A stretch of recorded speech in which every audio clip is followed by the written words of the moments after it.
First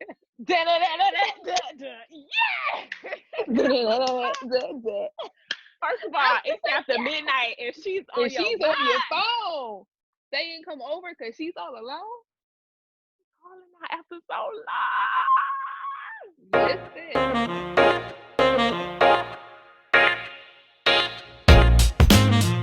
Hey guys, welcome back to Conversations with Jules, where we have real conversations with real people in real life. I'm your host, Jules, and before we get into it, before we start diving into what's going on, I want you guys to subscribe, like, and comment, but more importantly, I want you to share because sharing is caring. I'm here back with Lachey to review yet again another episode of Insecure. If you don't know, we're reviewing Insecure season 4 from HBO. We are on episode 3, so we are low-key thankful for this, and we're about to jump right into it. So if you guys have not caught up, again, episode 3, season 4, might want to pause it, come back to it, because we definitely want to give you some spoilers. We're definitely about to put everything out there, and I'm going to jump off right off the bat. I do not like Condal and Lawrence's relationship. You have thoughts? On screen, it's not comfortable for me. I'm not a fan of it. It doesn't feel comfortable to me. I don't like it. It's not. That's just how I feel about it.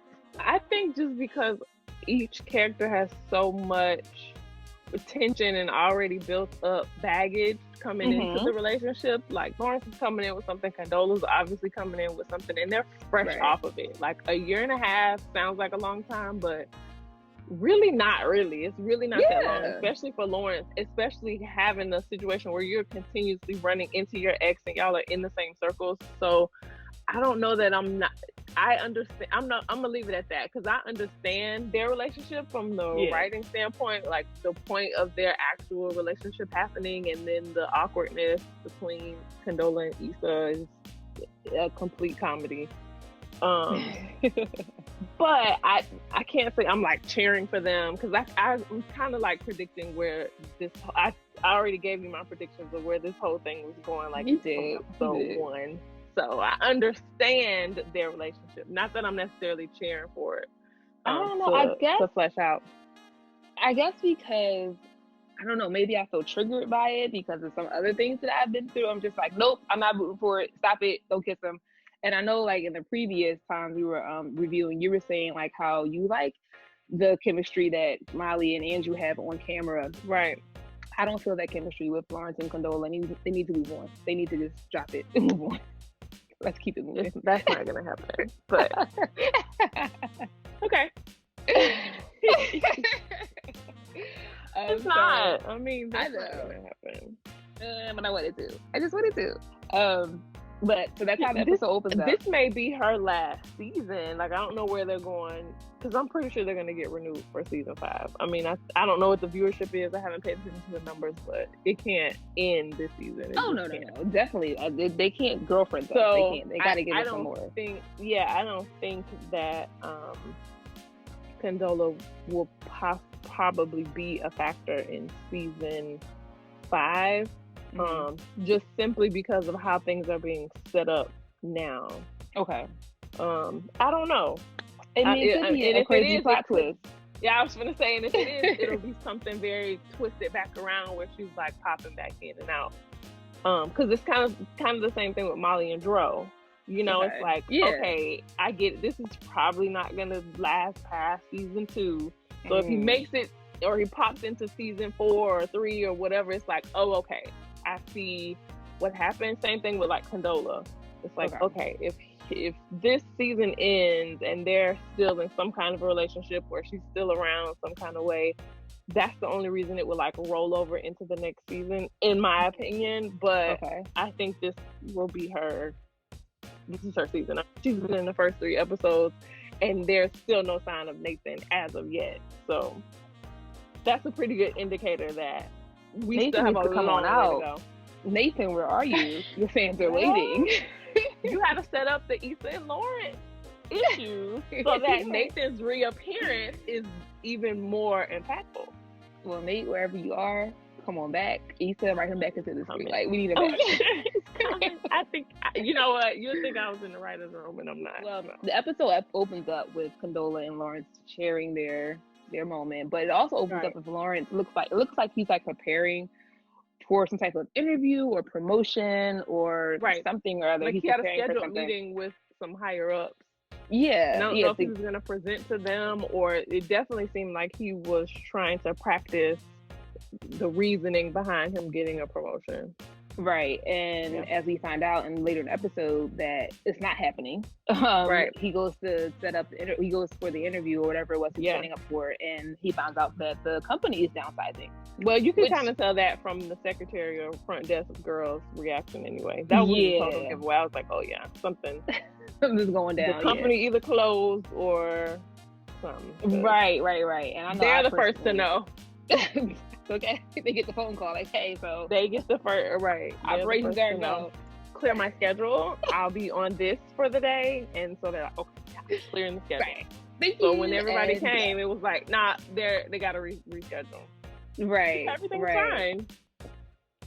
Psych. Except half the company got fired. I mean, other than that, have a great day. Exactly. Again, I've been in that situation. I've definitely thought I had job security, and I was working at the Center for Autism at the time, and they were like, "Hi, psych, we're downsizing. We lost some money, so have a good one. Bye." I was one of the downsizers. Everybody, right? Yeah, and so thankful for that comedic relief from the friend in the car who was like, "I need him to get his life together." I don't even know who he is. Number one, what's his name? Who are you? Important and hilarious. That's what his name is. First name important, last name hilarious. He's important and hilarious because without him, Lawrence would totally be lost and could make good decisions. He's like the devil on your shoulder with all the horrible decisions. And the other one, the married one, is like the little angelic angel on his other shoulder. And then he actually puts it together and like makes some kind of a decision between the two of them. Yeah, but he's important and he's hilarious simply because, and obviously from other seasons, but especially this season because he said they're going to make a podcast about your penis. And from then on, you were hooked. You were a fan. On his personality. He is hilarious. Everything he said. Do you want to buy a house? I haven't sold anything this month, even though I just bought a car. He's saying here like I might be losing my job. And he like, so wait, you trying to buy this house or right? What? After you bought a Range Rover. Yeah, you have to keep up appearances for the girl. Whoever, I don't even know who the girl was. He said because he's not married, so I don't know what he's talking about. Right? Who is this person? I don't know. That was funny though. That whole car scene was hilarious. I don't know where they were going or nothing, but it was funny. Because he wasn't going to Condola's house, but neither here nor there. But I think he did say something very important in the conversation. He mentioned something about he's always missing a piece. Like he has everything together and then something is missing. It's like no matter what you do. Which I think is very relatable to everybody, man and woman. It's like this is spinning all great and then this plate just fall all off on the side. And you got this one going back again and now this one has fallen. Always something. Like it just never completes anything. It's just always something's always falling apart. Something's always lacking. So that's very relatable and real. Super relatable. And we can talk about that on another level about how outside of insecure. So then it transitions into that awkward moment that Issa was having in the coffee shop. It looks like they were in the coffee shop.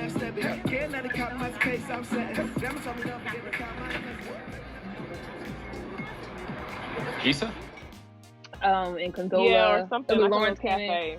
It was cute, and you definitely got to see a piece of their like inside joke relationship, and it was really cute. It was really fun to watch, and then it was also awkward when Condola walked in.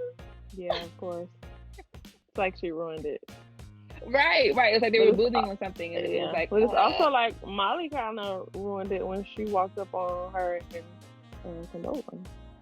That is true. Or vice versa, you know. Molly could have, her and Molly's relationship could have been ruined when Condola kind of circled back, like, I'll have lunch, dinner with you guys, or whatever. Yeah, that scene, number one, was important to show how good Issa and Lawrence actually are.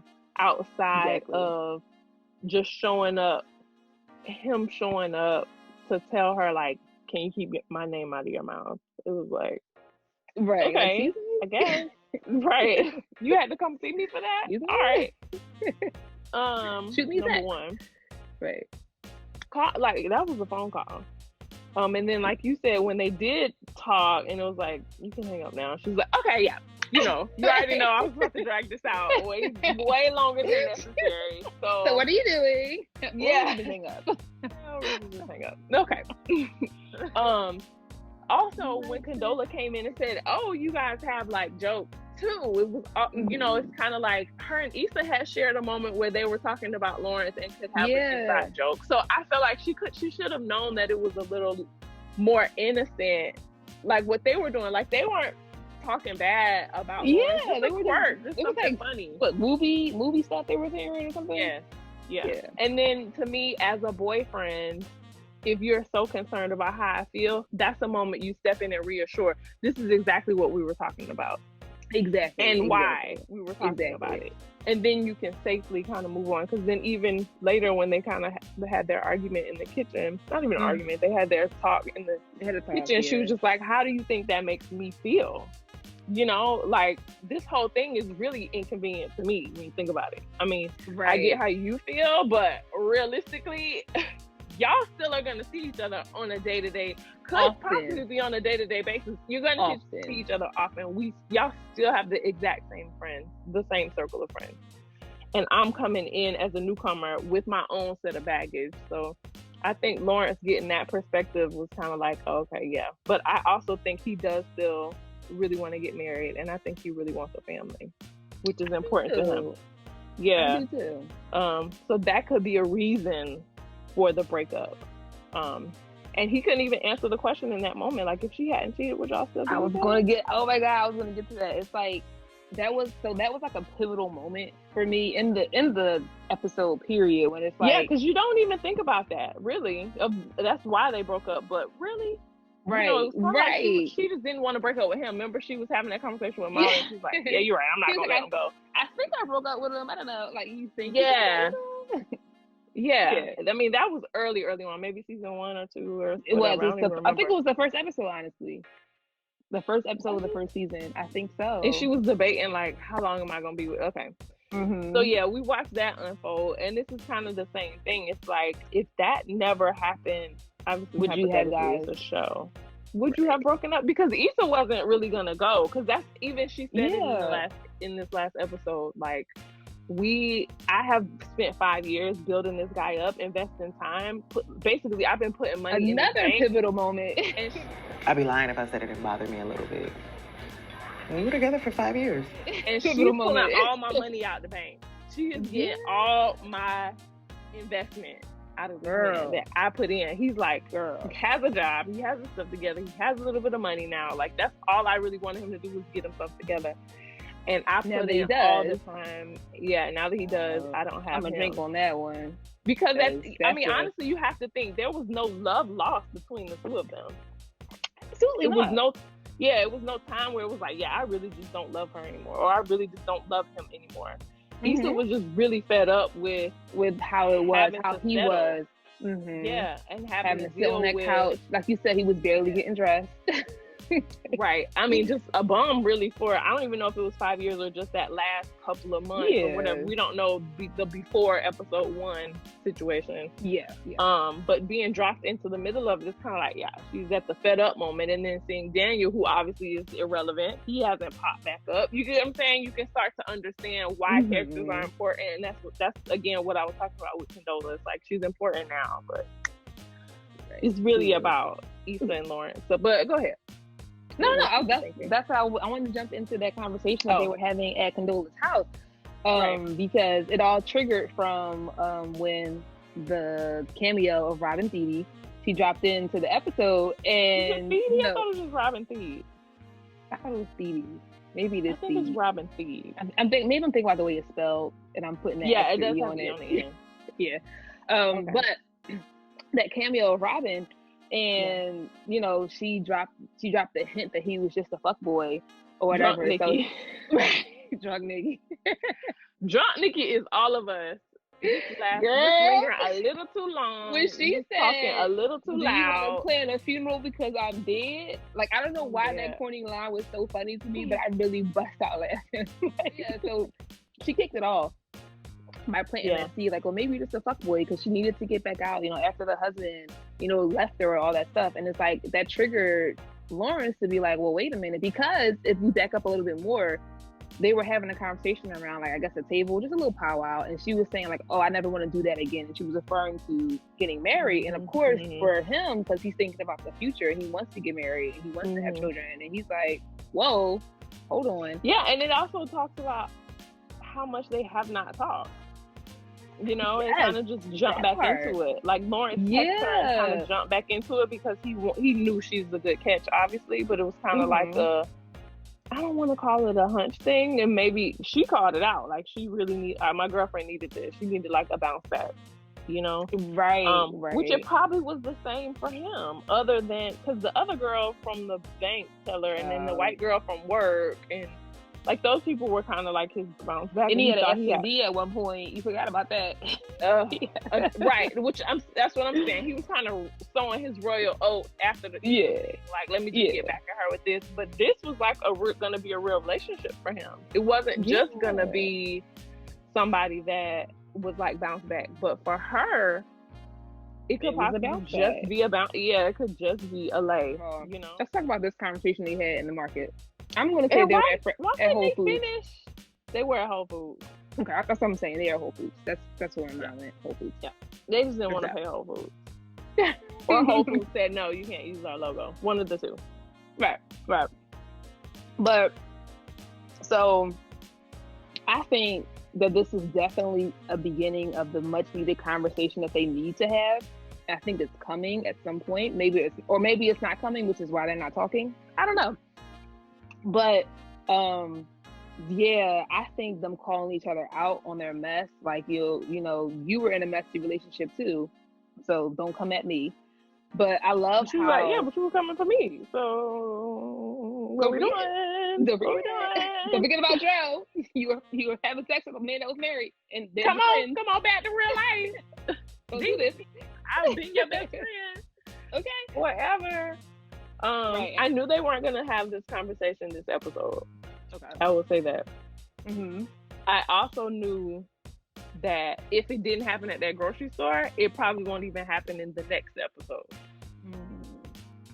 Because technically, you only have 30 minutes. So, 34, 2 minutes, whatever it is. And that's at least a 45-minute conversation, at least. Well, I was going to say, what I was going to get to. They were getting to that point, but I loved how it was like, well, hold a minute, what's going on here? Like, what's really the problem? They were able to stop, recognize that both of them were not being themselves, and they needed to address it. Because so many times, I think so many times in just regular, like, TV shows and primetime networks, they always give the black woman the attitude. They always give the black woman I'm gonna cuss you out, I'm gonna give you all of this. And it was definitely pulled it back. They said, wait a minute, we're not communicating correctly. Let's communicate. So I definitely say kudos to that for definitely portraying a different side of how black women can communicate. It's not always about fighting and bickering and arguing and wanting to get each other's face and getting the point across. So I'm definitely kudos for that. I also think from a writing standpoint, again, I get why the conversation didn't happen at Whole Foods. But then from a viewer standpoint and a friendship standpoint, I don't want to wait for another 3 to 7 hours. Imagine this grocery shopping is happening in the morning and all the Thanksgiving stuff is at night. If not the day before. Mm-hmm. You know, now, I done waited 24 hours already, at least. If it were me and my best friend in the grocery store, we're in the market already. We already have set aside this time to like hop to the grocery store together, meet up, whatever. I want to talk about it now. Mm-hmm. Like, what are your issues right now? Why are we jabbing at each other like this now? Like, I'm here at the grocery store. I got my basket. I'm putting all my stuff back in the middle of the aisle. Let's talk it through. But I also think they were like, the grocery store is probably not the best place to have this conversation. But then you have the parking lot and your car, and you know, it's like lots of other scenes happen in their car. So I don't. That's why I say if it wasn't gonna happen at their grocery store, it's not gonna happen for a while. And see, the thing with setting up the whole like Instagram stories or snaps, whatever they were on, I love that because that brings it so relevant to today, so modern. And also that Lawrence is still so connected. Why are you on Instagram?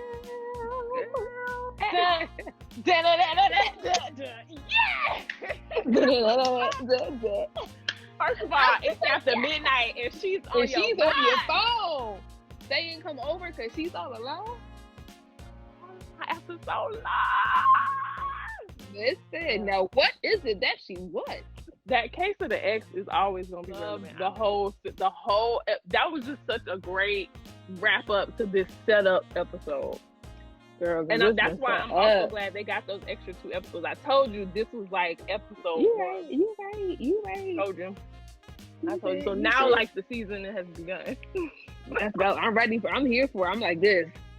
What do you think Issa's gonna say back? What would you say? I would have said, "Oh, we like an Instagram story more now." I would have said something like that. I would have I would have been like, "What you doing up?" Listen, I need a. Do you know how to get a man class? Because I can teach it. That would have been my test back. What you doing? I keep trying to tell you guys, if you have not watched Insecure up until this point, you need to go back and catch up because there's so much we've been into. A lot. And this, for me, this season is tying everything together because you need the background. You kind of coming back to season 1, right? Mm-hmm. Yeah. You need that. When it's only like 5 characters. Think about it, you know? Right. All right, guys, thank you so much for tuning in yet again to another episode of Conversations with Jules. We'll be back again next week reviewing Insecure. This time we'll be reviewing episode 4. We'll talk about our predictions again. And again, comment, like, subscribe, and more importantly, share. Bye, guys. I'm still not over that 100 in the first Listen, episode. that last I feel like TSA Bay. What? TSA Bay was putting in that work. And Issa wasn't complaining. Too much work with all those kids.